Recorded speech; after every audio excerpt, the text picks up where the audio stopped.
Oh boy, down we go. What's going on, everybody? Welcome back. So what's happening right now with the price and Terra Luna? Well, as you're seeing right now, it continues crashing really close to beginning 1-0. That will put us at 409 and just about 5% down. And that's what's going to happen. As you're seeing right now, a little pump yesterday and boom, continues to dump. And we're really close to be touching the 78% retracement. On May 13, we touched the bottom floor, which was 402. And ever since, I'm going to zoom out so you see it right now. Ever since, right, the price of Terra Luna skyrocketed. That's when it became so popular as a meme coin. The community developed, and now we're kind of retracing down. And a lot of people, of course, are concerned. What do we know now? Well, we have to wait a couple more days for the revival plan to update it, amend it to actually happen based on all the validators, the votes. Most of them saying yes, few of them saying no. So there's a lot of opinions, takes. People want burning, people want this and that. And that is why I'm making this video, because CZ, the Binance CEO, he's been vocal on Twitter and I've been following him. I think every single time Binance posts something related to Luna, we want to listen because we know how they stand. They want retail investors to be paid first. And then if there's something, well then. So by the end of this video, guys, I'm going to go over this, which is 8 FAQ from him. And he's teaching us what he knows. I mean, come on, he's the Binance CEO. He knows a lot of things. He's in really good position for us, the crypto retail investors. Deal? So welcome back. Happy to have you back. Don't forget to smash the like button, subscribe to the channel, and turn on those notification bells. Let's go ahead and have fun on this one because I think there's a lot of things you and I can learn. I mean, right now the price of Terra Luna is cooked. It's done. My money is pretty much gone, right? I don't really think I'm going to recover my $440 back. Some of you have less, some of you have more, and I mean, kind of like a learning experience. That is why buy what you can afford always wins the game. Take a look at this. In the past week, it's been difficult to escape Luna crash. Everybody knows that, right? It's what people want to talk, people want to listen. It's fine. I've collected my answers together, including my views. So he's, putting everything here. So it's really important to take a look. Now, he's voicing his opinions, and that's when Binance said, please help retail guys first before them. Good. So there are many lessons to be learned here. What's like the first one? Theoretically speaking, when you peg one asset to a different asset as collateral, there will always be a chance for under collateralization or depegging. That's one thing I see with USDC or Tether. How, even though they perform well at $1, right? They peg to the US dollar. They do have these little changes. And once they go to 99 or so, the crypto community goes wild. Now imagine Terra Luna falling, like UST falling to 80 cents, 91 cents. Everybody was super crazy because Anchor protocol and all that good stuff that we're going to get there in just a second. So we know that they can depeg above or below, but that has to be resolved very quickly. Now, the most stupid design flaw he's saying is thinking that minting one of more asset will increase its value. And I actually know that it's not going to happen. You increase the circulating supply, you decrease the value, you decrease the price. And yeah, probably more people want to buy it, but doesn't mean that your company, your project, it's more, the market capitalization is going to increase. And that's what he's saying. Whoever designed this should have their head checked. Yeah, I think when they went from a billion to trillions, it was like, what is this garbage? Like, makes no sense. And that's what most of us bought, and we just have fun and gamble money, right? The other fundamental flaw was the over-aggressive incentives. And here's where it comes to Anchor protocol. Now, it didn't really reach to me because as a Cronos holder, I love to go to other different places like MMF, Tectonic, VVS Finance, if you watch my channel. And they give me way more than 20%, but those are not stable coins. Those are different utility tokens. On this case, UST, that was a stable coin, and 20%, it's extremely high for a stable coin. You don't really find it very often, 20% plus, and that's what's happening. Take a look at this. Eventually, you will need to generate income to sustain it, more revenues than expenses. Otherwise, you will run out of money and cash. Makes total sense. So these are the things that are kind of obvious, but if you don't know, now you do.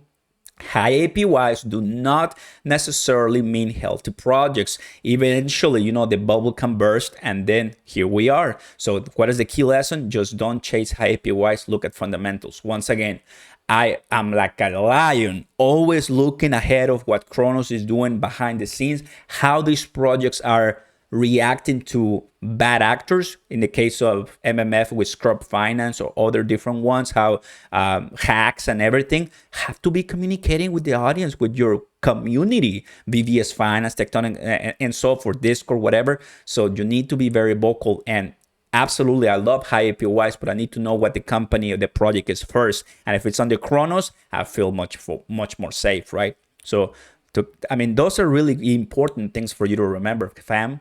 We're attempting to restore the peg, everything went wrong. So this is pretty cool. Pretty much he's saying, if you would have used your 3 billion when the peg was at 5%, that could have probably avoided this entire situation. They tried at 99%. How in the world? And of course, it didn't work. That's what he's saying. So instead of doing it or being proactive at 5% the peg on the UST, they did it at 99%. It's just not going to work. It's too late. It's too late. Right? The Terra team was also very slow with the communication. Lesson 3, always communicate with your audience. And that's one thing when you come here. Of course, now, they're communicating about the new plan they want to do. And guess what? There's a lot of scams. It's a lot of scams. That's one thing that Twitter fails to do, right? Help us with the scam. Please, Elon Musk. I'm just kidding. What I'm saying is, if you don't communicate with your audience at that level of Terra Luna, guess what? Scams are gonna come. They're gonna impersonate you, and they're going to scam and lie, confuse a lot of the community. And I've seen it. Every time you go to Twitter, you see something super close, and it's a scam. And they have millions of followers because they change accounts, hack it. It is really a toxic environment when it comes to that. Will there be spillover effects? Yes, there will. He's saying, of course, but not really at the same time for Bitcoin. The strong altcoins and Bitcoin. In a way, many people, of course, withdrew their funds, right? People were, like, no way, my money's going to be gone.